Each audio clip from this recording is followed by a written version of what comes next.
What's going on, guys? Kyle Sorensen here. Oh man, it has been a fun year in the musky fishing world. Last week here we had our last adventure for the year up into the northern Wisconsin area, and it was actually a tournament.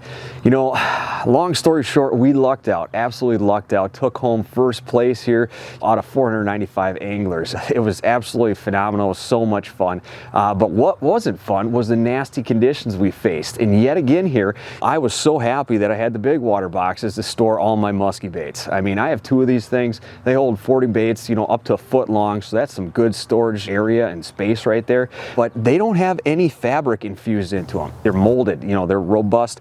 You know, all the latches on here, heavy duty, the handle on top's heavy duty, and what you see is what you get. You know, there is no fabric in there to retain moisture. If you get water in there, whether it's from a wet bait or, you know, from the rain or whatever, all you have to do is lift out the little dividers inside there. You can wipe everything down and call it good. So we don't like water going around any type of metal because that's a recipe for rust. So the perfect size of these actually fit in the console area there right underneath the seats for safe storage. If I'm out on the water, I can fit one up in the bow there, and if I'm switching blades and whatnot, trying to find that right color pattern, right, or that right vibration to trigger that strike. Otherwise, if we have multiple anglers in the boat, we can, stack these up right on the sides of the boat so they're out of way in case we do get hooked up and people aren't tripping over all the baits and stuff like that and all the boxes. So I absolutely love these things. They protect my investment day in and day out, trip in and trip out, right?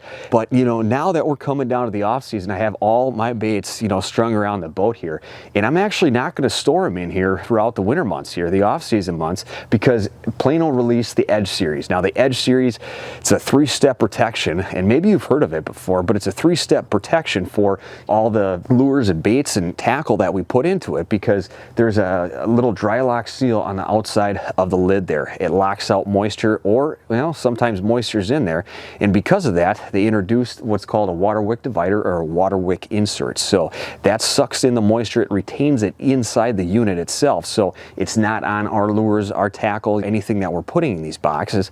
And then they went one step further and they introduced restrictor into the gray portion of these boxes. And what restrictor does, if you haven't heard of it, it actually has a 360-degree molecular design that adheres to any exposed metal. And what that does is it actually blocks rust 5 times longer than untreated boxes, which is really darn cool. We know our musky baits have a ton of metal exposed on it. Hooks aren't cheap, and neither are the baits themselves. So I'm definitely looking forward to having the Edge protect my baits all throughout the off-season months here. So if you guys have any questions about these boxes or musky fishing in general, drop them down below. We'll get to them as soon as we can. If you want to know more about the big water box or even the Edge series boxes, jump onto Plano's website at planomolding.com. So I've got some work to do here, guys, so I think we're going to call that good. So until next time, tight lines, stay dry.